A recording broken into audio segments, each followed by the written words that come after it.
दोस्तों नमस्कार, कैसे हैं आप सब। हमारे YouTube channel secure study point पर आपका बहुत बहुत स्वागत है। दोस्तों इससे पहले मैं आपको 2 पार्ट दे चुका हूं और ये है हमारा पार्ट 3। और पार्ट 3 में दोस्तों हम देखेंगे क्वेश्चन नंबर 25 से लेकर 35 तक और काफ़ी महत्वपूर्ण क्वेश्चन होंगे दोस्तों इसमें। और पूरा आपका ये 100 नंबर का पूरा पेपर रहेगा। अभी आप देखेंगे इसमें रीजनिंग भी है, उत्तराखंड भी है और सभी है। मैंने कहा था कि आपको पहले ही कि पूरा एक जो 100 मार्क्स का आपका पेपर होता है यूकेएसएससी के पैटर्न के आधार पर। दोस्तों जो सिलेबस है उसी को ध्यान में रख के बनाया गया है। जो सिलेबस है पूरा प्रिंट आउट निकाल के मेरे पास में लाया हुआ उसको, अगर आपके पास नहीं है तो आपके पास भी वो होना चाहिए। जो सिलेबस है, जो सामान्य जनरल सिलेबस है, चाहे कनिष्ठ सहायक हो या चाहे बीडीओ बीपीडीओ या जो और भी एग्ज़ाम होते हैं, इनके लिए जो लोग उत्तराखंड पुलिस की तैयारी कर रहे हैं वो भी इसको देख सकते हैं। उसमें दोस्तों उत्तराखंड पुलिस में अब कई लोगों की मांग है कि नहीं, सोच रहे हैं कि वो अब इसका पेपर यूकेएसएससी कराएगा तो क्या पैटर्न बदल जाएगा। तो दोस्तों अभी इस बारे में कुछ इस तरह का अपडेट नहीं आया। तो जैसा भी आए, हिंदी में क्या है 20 नहीं आएंगे तो 30 आएंगे। अगर नहीं आज तक 30 आते थे हिंदी में तो अब 20 आएंगे, तो कोई दिक्कत नहीं है। ज़्यादा ऊपर नीचे यही होगा। 40 की उत्तराखंड आ जाएगी, बाकी जो है 40 जीके जीएस ये सब आ जाएगा। अगर इस तरह से होता है तो आप इसको भी देख सकते हैं। तो चलिए दोस्तों आज का ये वीडियो शुरू करते हैं। दोस्तों ये क्वेश्चन मैंने आपको कमेंट करने के लिए दिया था, आपको होमवर्क में दिया था। तो क्वेश्चन नंबर 25 है, कौमुदी महोत्सव। ये का हो गया दोस्तों, यहाँ पर के होना चाहिए था, टाइपिंग एरर होगी। तो कौमुदी महोत्सव के रचयिता कौन है? कौमुदी महोत्सव के रचयिता कौन है? तो इसका सही उत्तर बहुत से लोगों ने दिया था, तो इसका ऑप्शन नंबर सी बिल्कुल सही है। ये है विज्जिका। अब कौमुदी महोत्सव दोस्तों ये क्या है? ये एक नाटक है जो विज्जिका अथवा विजय भट्टारिका की रचना है, जो कर्नाटक की रानी थी और यह 5 खंडों में है। और दोस्तों जो नाटक है ना, इसका नाटक वो पाटलिपुत्र के राजकुमार है कल्याण वर्मन, उन पर ये आधारित है कौमुदी महोत्सव। तो कौमुदी महोत्सव ये एक क्या है? ये एक दोस्तों नाटक है। अगर इस तरह से आएगा नाटक है, ये है। और ये विज्जिका ऑप्शन नंबर, इसके रचयिता विज्जिका, ऑप्शन नंबर सी इसका बिल्कुल सही है। कादम्बरी की बाणभट्ट है, ये आपको याद होगा। अगला क्वेश्चन है, ये भी मैंने आपको होमवर्क में दिया था कमेंट में बताने के लिए।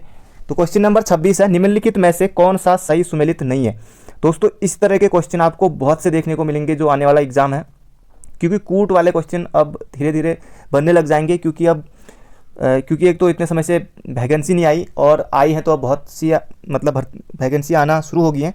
तो दोस्तों अब क्योंकि अब पेपर का स्तर थोड़ा और बदलेगा और ऊपर उठेगा, क्योंकि बहुत से लोग बहुत समय से तैयारी कर चुके हैं, तो बहुत से लोगों की तैयारी काफ़ी अच्छी हो चुकी है। तो आप लोग भी घबराएं नहीं, आपके पास जितना समय है आप लगा सकते हैं। जितना भी समय है, जो भी आपका एग्जाम है, कनिष्ठ सहायक हो, उत्तराखंड पुलिस है या बीडीओ बीपीडीओ, जो भी पटवारी की तैयारी कर रहे हैं, तो जो भी जितना समय है आप पूरा अपने अभी से लगा दीजिए। तो यह है दोस्तों उत्तराखंड के मुख्य सचिव ओम प्रकाश रावत, बिल्कुल सही है, ओम प्रकाश रावत। और ये बने हैं दोस्तों कौन से? 16 नंबर के। अगला है उत्तराखंड पुलिस के पुलिस महानिदेशक अशोक कुमार। दोस्तों ये बने 11वें हाल ही में, और जो सेवानिवृत्त हुए हैं वो अनिल रतुड़ी, ये आपको याद रखना है। उत्तराखंड वित्त आयोग के अध्यक्ष इंदु कुमार शर्मा, तो ये हैं इंदु कुमार पांडे। तो यही हमारा सुमेलित नहीं है, और ये 5वें हैं। अब तक उत्तराखंड में 5 वित्त आयोग का गठन किया जा चुका है, ये हैं 5वें, ये आपको याद रखना है। और उत्तराखंड के मुख्य निर्वाचन आयुक्त ये Chandrashekhar Bhatt, option number D भी बिल्कुल सही है।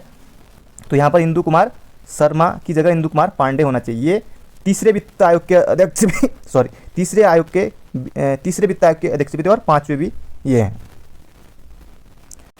तो दोस्तों ये है हमारे आज के क्वेश्चन 27, 28 हम देखेंगे, 29, 30, 31 है, 32 और 33 दिखा देता हूँ, 34 और ये 35, इतना हम आज देखने वाले हैं। तो चलिए दोस्तों जल्दी से इनको देख लेते हैं। तो क्वेश्चन नंबर 27 में है दोस्तों, ये काफ़ी इंपॉर्टेंट क्वेश्चन है और एग्जाम में पूछा जाते रहा है। पहला लोकपाल बिल भारत की संसद में कब पेश किया गया था?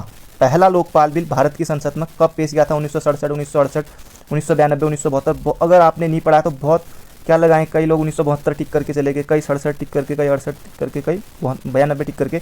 तो इसका सही उत्तर है, जो भाई लोग ऑप्शन नंबर बी बता रहे हैं वो बिल्कुल सही है। 1968 में पहला लोकपाल बिल भारत की संसद में पेश किया गया था, यह आपको याद रखना है। इसके बाद दोस्तों पहले तो 1967 में आया, फिर उसके बाद 1971 में भी ये आया, 77 में भी आया, 85 में भी, 96 में, 98 में भी, बहुत आ गया। ये आपको एक और क्वेश्चन बताता हूँ कि 1 जनवरी 2014 से, ये आपको याद रखना है अगर इस तरह से इस बार क्वेश्चन बनता है कि 1 जनवरी की कब ये कानून के रूप में परिवर्तित हो गया। तो 1 जनवरी 2014 से ये कानून के रूप में परिवर्तित हो गया। बढ़ते हैं अगले क्वेश्चन की तरफ। दोस्तों ये परीक्षा वाणी का क्वेश्चन है, आप इसको देख सकते हैं। विश्व में the 7 summit club hall of fame में शामिल होने वाली सबसे कम उम्र की महिला तासी नुंगसी मलिक का संबंध है। अब दोस्तों ये संबंध इनका है, यहाँ पर पूछा है कि ये कहाँ से है। अगर ये आपको पता है कि ये पर्वतारोहण से संबंधित हैं और इन्होंने एवरेस्ट फतेह किया था सबसे कम उम्र में, 20 वर्ष की आयु में इन्होंने। ये जुड़वा बहन है तासी और नुंगसी मलिक। तो नुंगसी यहाँ पर छोटा होना चाहिए था या इस तरह से बड़ा आ गया, तो आप इसको देख लीजिएगा। तो ये है, और विश्व में सबसे कम उम्र में दक्षिणी ध्रुव पर स्कीइंग करने वाली भी ये पहली महिला है। और ये इन्होंने दक्षिणी ध्रुव पर किया था। ये कब किया था? 2014 में, अगर एग्जाम में क्वेश्चन आता है तो। और एवरेस्ट फतेह किया था इन्होंने 2013 में। अब आपसे इनसे पूछ लिया कि ये कहाँ से संबंधित है, देहरादून, हरियाणा, उत्तरकाशी या जम्मू कश्मीर। तो कई लोग करेंगे उत्तरकाशी। उत्तरकाशी से बचेंद्री पाल संबंधित थी, और जिन्होंने 24 मई 1984 को एवरेस्ट फतेह किया था। और नाकुरी गांव ये उत्तरकाशी, बचेंद्री पाल यहाँ से संबंधित है। तो हरियाणा भी नहीं होगा दोस्तों, उत्तर कई लोग हरियाणा, जम्मू कश्मीर, तो ये हैं। उत्तरकाशी भी नहीं है, तो इसका ऑप्शन नंबर ए बिल्कुल सही है। ये दोस्तों देहरादून से संबंधित है, ये देहरादून से। ऑप्शन नंबर ए हमारा बिल्कुल सही है।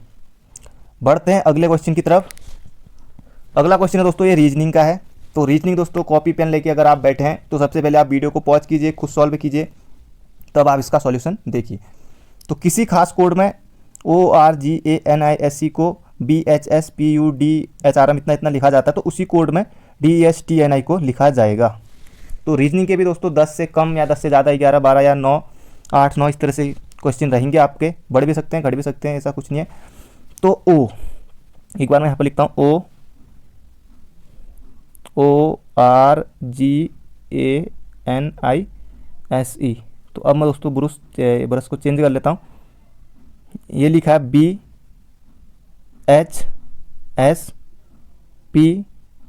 अगर मेरे से पहले अगर आप सॉल्व कर ले रहे हैं तो दोस्तों बहुत अच्छी बात है। DRH और यहाँ पर है M। तो पहले तो दोस्तों कई लोगों को समझ नहीं आ रहा होगा जिनकी रीजनिंग अच्छी नहीं है। तो एक और दूसरा ब्रश का इस्तेमाल कर लेता हूँ मैं अब यहाँ पर इस वाला। तो दोस्तों इसको ये 8 अक्षर हैं और इस तरह से 2 पार्ट में मेरे को तो समझ आ गया कैसा है। तो ए जो है इसका B, ए में 1 जोड़ेंगे तो B +1 हो रहा है। और O है तो O आ जाएगा P, OP तो O 15 पर होता है और P होता है 16 पर। G होता है 7 पर। GH तो आपको ABCD तो बचपन से पता है। तो R होता है 18 पर। R के बाद S आता है, तो आपको ये तो पता है कि एक एक बढ़ रहा है। और यहाँ क्या हो रहा है ये हम देख लेते हैं। तो E है, ये आता है 5 पर। E पहले आता है D, तो आप कहेंगे D। तो यहाँ पर -1 हो रहा है, -1 हो रहा है, घट रहा है। N पहले आता है M, तो ये दोस्तों M 14 पर होता है, M होता है 13 पर, तो ये यहाँ पर भी माइनस हो गया। अब S है 19 में से 18, तो यहाँ पर भी देखा तो R पहले आएगा। तो यहाँ पर भी IH, तो I 9 पर होता है, H 8 पर होता है। तो ये इस तरह से 4 प्लस हो रहे हैं और 4 माइनस हो रहे हैं। तो अब इसका देख लेते हैं। तो अभी तक बहुत से लोगों ने उत्तर निकाल लिया होगा आप में से। तो यहाँ पर दिया दोस्तों DESTINET। अब इसका निकालेंगे तो इसको भी 4 पार्ट में बांट देते हैं दोस्तों, DESTI। तो ये इस तरह से। तो T इधर को दोस्तों जो +1 था, T का हो जाएगा, T के बाद आता है क्या? U। आप सभी को बताइए D है, तो D यहाँ पर आ जाएगा क्या? E आ जाएगा। और S है, तो S के बाद क्या आता है? S19 पर S के बाद T आता है, E आता है, E के बाद आता है F। ये हो गया। और इधर एक एक माइनस कर लेंगे। तो D से पहले क्या आएगा? C आएगा। I से पहले क्या आएगा? H आएगा। E से पहले क्या आएगा? D आएगा। N से पहले क्या आएगा? M आएगा।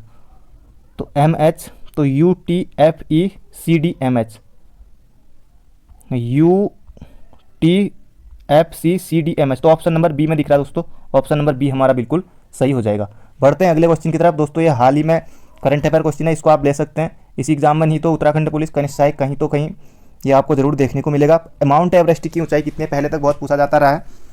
तो माउंट एवरेस्ट की नई ऊंचाई आपने पढ़ लिया होगा दोस्तों, ये करंट अफेयर का क्वेश्चन है। तो 8,848 मीटर पहले तक आप सही करते थे जब एग्जाम होते थे। फिर आजकल आयोग क्या देने लग गया कि 8,850 मीटर, जैसे SSC के एग्जाम होते हैं, जो भी उत्तराखंड के एग्जाम होते हैं, तो वहाँ 8,050। फिर चीन और नेपाल ने इसकी फिर से ऊंचाई की माप की। तो अब जो नई ऊंचाई निकल के आई तो दोस्तों ये है। अब ये ऑप्शन आपको भाई बहन जैसे लग रहे होंगे, क्योंकि ये भी इतना है, ये भी इतना है, तो ये भी पास पास है। तो ये तो पुराना है, कई लोगों को पता ही नहीं, तो उसको टिक करके आगे बढ़ जाएंगे। तो इसका सही उत्तर है 8,848.86 मीटर, यानी कि 86, ये इतना ये बड़ी है। तो ये आपको याद रखना है। बढ़ते हैं अगले क्वेश्चन की तरफ। ये दोस्तों आपके लिए क्वेश्चन है, तो आपको ये अगर आता है तो अच्छी बात है। इनमें से कब उत्तराखंड का अपना पंचायती राज अधिनियम अस्तित्व में आया? अब बहुत से लोगों को तो पता है कि 2008 करके उन्होंने आगे बढ़ जाना है। तो दोस्तों अगर आपने पंचायती राज अधिनियम 2016 के बारे में नहीं पढ़ा है तो आप इसको पढ़ सकते हैं। उत्तराखंड का अपना पंचायती राज अधिनियम कब अस्तित्व में आया? 2002, 2016, 2008, 2019। तो 2008 में तो नहीं, 2008 में दोस्तों महिलाओं का आरक्षण 33% से बढ़ाकर 50% कर दिया गया, और उस समय हमारे मुख्यमंत्री थे भूपेंद्र चंद्र खंडूरी। उत्तराखंड को अपना पंचायती राज अधिनियम कब मिला? तो ये मिला दोस्तों 2016 में। कब अस्तित्व में आया? तो 2016 में। और 2019 में उसमें संशोधन हुआ कि जैसे कि एक लिमिट रखी गई कि जैसे खैर आयु तो 21 वर्ष थी और 10वीं पास कर दिया गया, और जैसे महिला है और SC ST ये लोग हैं तो इनके लिए क्या किया गया कि 8वीं पास किया गया। और सबसे बड़ी बात कि 2 बच्चे इसमें 2 बच्चों के लिए इसमें वो रखा गया, और 2 बच्चे। तो बहुत से लोग आपने देखा होगा कि अगर आप किसी गांव से होंगे तो कि बहुत से जो पहले तक बहुत प्रधान में उठते थे, फिर ये इस कैटेगरी से वो बाहर हो गए, फिर बच्चे, फिर आपको पता ही है। इसमें ऐसा नहीं है कि अगर जुड़वा बच्चे होते हैं, अगर पहले से अगर जुड़वा बच्चे हैं 2 हैं तो फिर तीसरा होता है तो फिर आपकी सदस्यता समाप्त कर दी जाएगी। अगर एक पहले है, अगर फिर 2 अगर माना जुड़वा होते हैं तो तब आपकी समस्या नहीं, मतलब सदस्यता रद्द नहीं की जाएगी। तो इस तरह का ये है। तो उत्तराखंड को अपना पंचायती राज अधिनियम कब मिला, कब अस्तित्व में आया? तो अगर एग्जाम में आता है, काफ़ी इंपॉर्टेंट क्वेश्चन है, तो 2016 में ये मिला। और उत्तराखंड में प्रथम विधानसभा चुनाव कब हुए थे? तो ये हुए थे दोस्तों 14 फरवरी 2002 को। तो ND तिवारी पहले निर्वाचित मुख्यमंत्री बने थे। अगर मैं आपसे पूछूं कि दोस्तों उत्तराखंड में पंचायती राज चुनाव कब हुए थे, प्रथम पंचायती राज चुनाव, तो ये हुए थे 2003 में। ये आपको याद रखना है, बहुत से लोगों को पता नहीं है, 2002 ही करके चल देंगे क्योंकि वो समय हुए थे विधानसभा के चुनाव। तो पंचायती राज चुनाव हुए थे 2003 में। और राज्य में त्रिस्तरीय पंचायती राज व्यवस्था है। सबसे ऊपर होती है जिला पंचायत, जिला पंचायत के बाद होती है जिला पंचायत के बाद क्षेत्र पंचायत, और क्षेत्र पंचायत के बाद होती है ग्राम पंचायत। तो इस तरह से त्रिस्तरीय पंचायती राज व्यवस्था है। और भारत में सबसे पहले आपने पढ़ा होगा, बहुत बार रिपीट हो चुका है प्रश्न एग्जाम में, तो नागौर जिले में 2 अक्टूबर 1959 को, राजस्थान के। अगला क्वेश्चन है, गुरु ग्रंथ साहिब में किसकी वाणी सम्मिलित नहीं है? गुरु ग्रंथ साहिब में किसकी वाणी सम्मिलित नहीं है? रविदास, नामदेव, कबीरदास, सूरदास। तो दोस्तों गुरु ग्रंथ साहिब एक सिक्खों का प्रसिद्ध पवित्र ग्रंथ है। तो रविदास की है, नामदेव की भी है, सूरदास या कबीरदास में से आप लोगों को थोड़ा कन्फ्यूजन हो सकता है। तो कबीरदास जी की भी है, तो सूरदास की नहीं है। तो ऑप्शन नंबर डी इसका बिल्कुल सही हो जाएगा। दोस्तों अगला क्वेश्चन है, निम्नलिखित में से किस संविधान संशोधन के अंतर्गत शिक्षा को मौलिक अधिकार बनाया गया? काफ़ी इंपॉर्टेंट क्वेश्चन है। कई बार दोस्तों LTK में भी पूछा गया, प्रवक्ता में भी, उत्तराखंड के बहुत से एग्जाम होते हैं, SSC, रेलवे, तो हर जगह पूछा जाता है। बहुत ही इंपॉर्टेंट क्वेश्चन है, तो ये आप सभी लोगों को आता भी होगा बहुत पहले से। तो इसका सही उत्तर है दोस्तों, ये 2002 में आया था और संशोधन था ये 86वां। तो 2002 यहाँ पर भी, तो ऑप्शन नंबर बी में दिख रहा है 2002 में 86वां संविधान संशोधन। ऑप्शन नंबर डी दोस्तों, ये 2 एक ही साथ आ गए, तो यहाँ पर 87वां ऑप्शन, तो यहाँ पर 2 सही हो गए। तो इसका सही उत्तर है 2002 में 86वां संविधान संशोधन। तो ये टाइपिंग एरर की वजह से हो गया। अब दोस्तों ये 2002 में आया था 86वां संविधान संशोधन द्वारा। भारतीय संविधान के अनुच्छेद किस में रखा गया? इसको रखा गया अनुच्छेद 21 में इसको जोड़ा गया। इसके तहत शिक्षा के अधिकार को मौलिक अधिकार बनाया गया। और अनुच्छेद 21 के अनुसार राज्य में जो 6 वर्ष से 14 वर्ष की आयु के बच्चे होते हैं, उनको सभी को निःशुल्क शिक्षा और अनिवार्य शिक्षा प्रदान इसमें किया जाता है। 6 से 14 वर्षों के लिए संविधान संशोधन 86वां है, और ये हुआ था 2002 में। ये आपको याद रखना है। बढ़ते हैं अगले क्वेश्चन की तरफ। अगला क्वेश्चन है, कमला हैरिस का पैतृक गांव थुलासेंद्रापुरम भारतीय राज्य तमिलनाडु के किस जिले में स्थित है? ये भी करंट अफेयर का क्वेश्चन है, तो ये अभी चुनाव भी जीती हैं। तो इसका सही उत्तर होगा दोस्तों मदुरै, डिंडिकुल, थेनी या फिर तिरुवरूर। तो ऑप्शन नंबर डी इसका बिल्कुल सही है।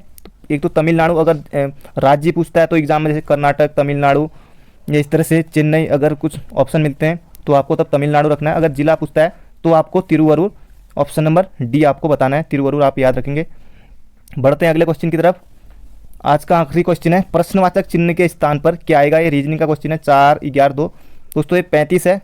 आपको क्वेश्चन नंबर 35 और इसका आंसर 32, 45, 36 या जो ऑप्शन है इनमें से देना है। A B C D करके मेरे को याद नहीं रहेगा, 32 करके इस तरह से देंगे आप, 35, ये 45, 36, 49। तो आपको ये कमेंट में बताना है। बाकी अगले पार्ट में इसका उत्तर मैं आपको इसको पूरा सॉल्व कराऊंगा। तो क्वेश्चन नंबर 35 का उत्तर आपको देना है। तो thank you friend, thank you so much.